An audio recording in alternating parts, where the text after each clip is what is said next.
Joining me now is the attorney representing several of the accusers, Gloria Allred. Gloria, was this mistrial in the Cosby case a setback for women seeking justice in sexual assault cases? Well, I think that we can never underestimate the power of celebrity, the blinding power of celebrity, but I believe that justice will come. And round two apparently is just around the corner because the prosecutor has said that he will retry the case.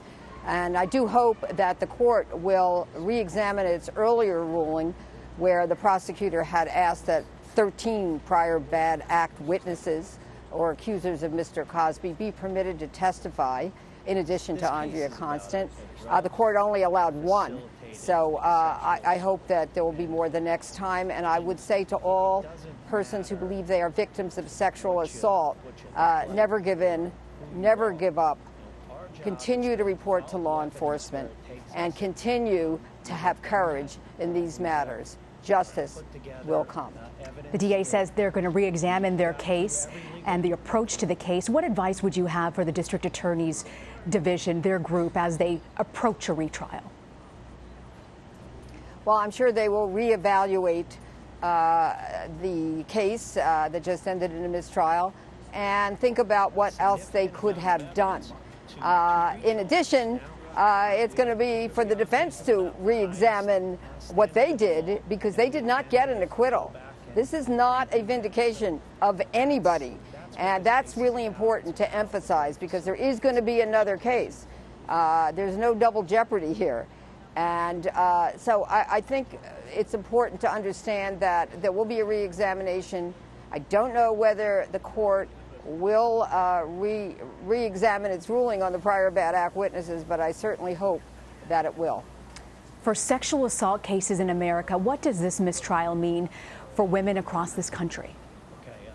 Well, it's always hard to prove a criminal case beyond a reasonable doubt. That's the highest burden of proof in our justice system. I am also suing Mr. Cosby on behalf of Judy Huth in a civil lawsuit wherein Judith Huth alleges that she was 15 years old when she became the victim of sexual misconduct by Mr. Cosby at the Playboy Mansion. That's an allegation of child sexual abuse.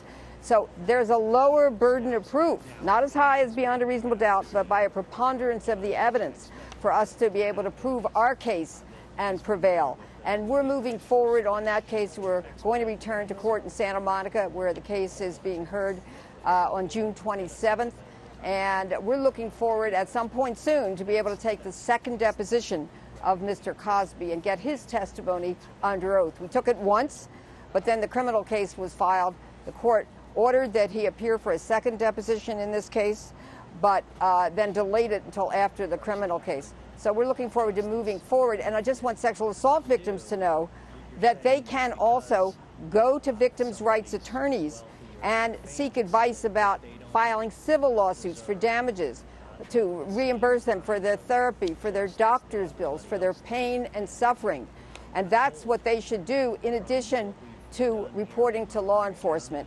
And I think it's important because then they can become empowered to assert their rights and gain the vindication that they so rightfully deserve. Gloria, you mentioned also changing the statute of limitations on rape. What did you mean by that earlier today? Yes, there is a time period, arbitrary time period called the statute of limitations that exists in every state, and it's different in many states. And it's one for the for criminal prosecution of rape and sexual assault. It's different for perhaps for civil cases. Different if it's an adult survivor of child sexual abuse or an adult survivor of adult abuse. Consult a lawyer in your state to know what the time period is in your state. We are working to change those time periods, to eliminate the time period for rape and sexual assault. We have lengthened it.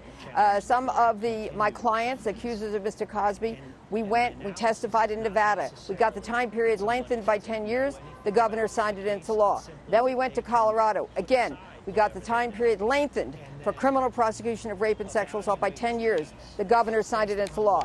Then we went to California for what I call the big enchilada, to eliminate the statute of limitations for criminal prosecution of rape and sexual assault, and we eliminated it in California.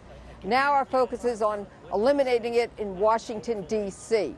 But this is what we've done. Many of the accusers who were barred, stopped, prevented from even being able to have their cases prosecuted, even if a prosecutor believed that guilt beyond a reasonable doubt could be proven. They were barred by that statute of limitations.